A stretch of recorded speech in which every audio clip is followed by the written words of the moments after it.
que não pode ser abalado, retenhamos a graça pela qual servamos. Retenhamos para servir agradavelmente, com reverência e temor. Há uma finalidade, uma visão de finalidade aí.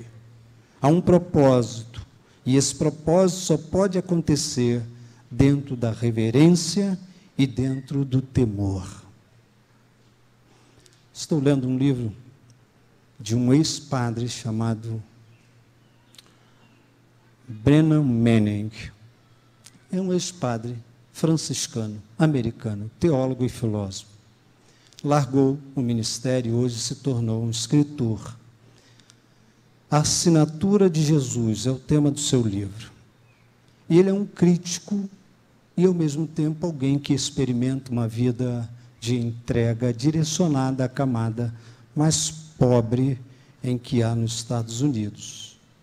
Ele fala, então, que dois elementos têm danificado diretamente a cultura evangélica americana e que provavelmente têm nos danificado porque absorvemos toda aquela cultura para a nossa prática aqui.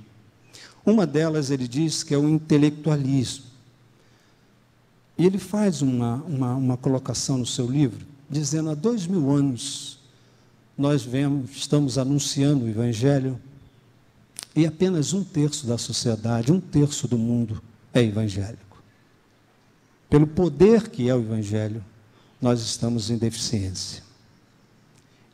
Ele, então, anuncia que esses dois elementos estão danificando muito essa cultura da propagação do Evangelho. Estamos intelectualizados. Sabemos muito sobre muita coisa. Estudamos muito sobre muita coisa. Sabemos os originais da Bíblia. Estudamos sobre os personagens da Bíblia. Sabemos sobre as linhas mais variadas da teologia da Bíblia. Investigamos o hebraico, o grego. Temos a felicidade de ter hoje teóricos, comentaristas que investem profundamente na Bíblia. E somos hábeis para dizer muita coisa da Bíblia, mas nesses 2000 anos passados, nós temos uma pobreza imensa de falar sobre quem é o Deus da Bíblia em nós. Sabemos muito, mas vivemos pouco. Conhecemos muito sobre Deus, mas não temos Ele como prática efetiva na nossa vida. E isso tem empobrecido o Evangelho. E algumas outras correntes estão crescendo, assim como o islamismo, no Brasil, kardecismo, e cresce dando banho nos evangélicos. Porque essas pessoas não estão preocupadas só em estudar o seu livro, elas estão preocupadas em divulgar o Deus que elas acreditam. E investe caro para isso. Estão dispostos a investir a sua própria vida. A segunda corrente que ele diz é a corporificação. E ele usa essa palavra para dizer que o evangélico do século XXI, ele só está estabelecido hoje na crença do que ele pega, do que é explicável, do que é interpretável, do que ele pode sentir. Esses dois elementos para ele estão empobrecendo o Evangelho na América. E como a América é o foco de exportação de muitas coisas, nós brasileiros também estamos entrando nessa mesma corrente. Só crescemos, só anunciamos, só pregamos, se interpretarmos na literalidade o que é o texto. Não ousamos mais, pela fé, entrarmos na verdade que Deus quer nos revelar no texto. Por outro lado, só podemos falar desse Deus se experimentá-lo de forma visível. Do contrário, não tenho fé suficiente para expô-lo na minha faculdade, no meu trabalho, na minha casa, na minha vizinhança. Estamos esperando um evento fenomenal, extraordinário, para que assim cheguemos e anunciemos: Jesus operou na minha vida esse milagre, e Ele quer fazer isso na sua vida. Como se a sua salvação não fosse mais o maior milagre que Deus operou em você mesmo. Corremos esses riscos, e isso pode danificar a visão de finalidade, porque isso te rouba a reverência, isso te rouba o temor de Deus. Que vocês dois continuem com essas visões. Visão do reino, visão da graça, visão da finalidade, do propósito de Deus na vida de vocês. Vocês colocam outro texto aqui: mas em nada tenho a minha vida como preciosa para mim, contanto que complete a minha carreira, o ministério que recebi do Senhor Jesus, para dar testemunho do Evangelho, da graça de Deus.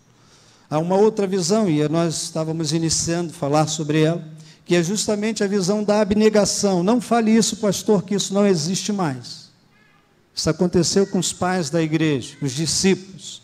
Crente do século XXI não abre mão para nada, porque abnegar é abrir mão de você mesmo, do que você tem, do que você é, do que você pode vir a ser.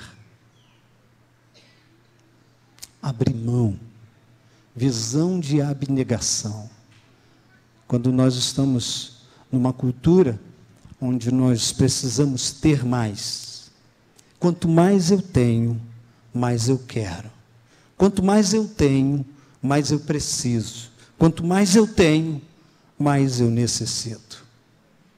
E essa visão de abnegação tão vazia de sentido na visão dos evangélicos, entre aspas, da sociedade em que estamos inseridos, é óbvio que há no nosso meio pessoas abnegadas. Acabo de ouvir o testemunho de uma irmã que abnegadamente vai discipular 4 crianças. Acredito que algumas pessoas estão servindo ao Senhor, porque abrem mão do seu tempo, abrem mão do seu estudo, abrem mão até do seu trabalho, abrem mão do seu descanso, abrem mão daquela novela. E eu bato forte em novela. Enquanto quarta-feira nós não temos uma presença igual a essa, eu só posso dizer que a novela ganhou do culto ao nosso Deus. Isso lá na minha igreja.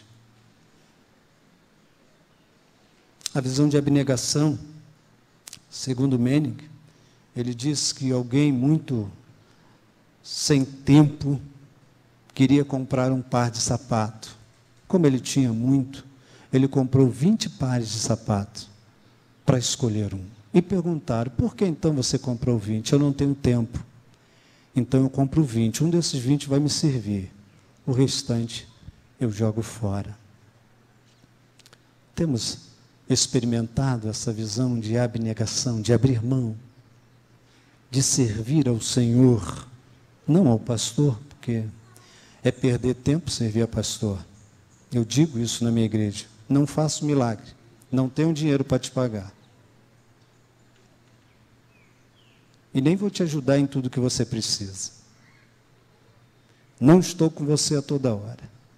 Tenho meus problemas e minhas dificuldades. Então, se você for fazer para mim, quebrou a cara, não vai arrumar nada.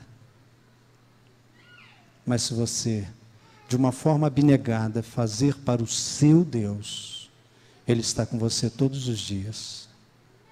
Ele te ama de forma que ninguém consegue te amar, nem eu, nem o seu pastor. Ele te conhece, Ele sabe a sua dor, Ele sabe a sua vergonha, e Ele tem poder para mudar isso. Por que não servir um Deus como esse? Nós servimos a um patrão e eu trabalho fora, e tem um parceiro meu ali, Delci, que não vale nem um pouco do que nós pensamos que ele vale, que usa a nossa empresa para lavagem de dinheiro, que humilha os funcionários. Eu tenho 22 anos de casa, Só faltei um dia.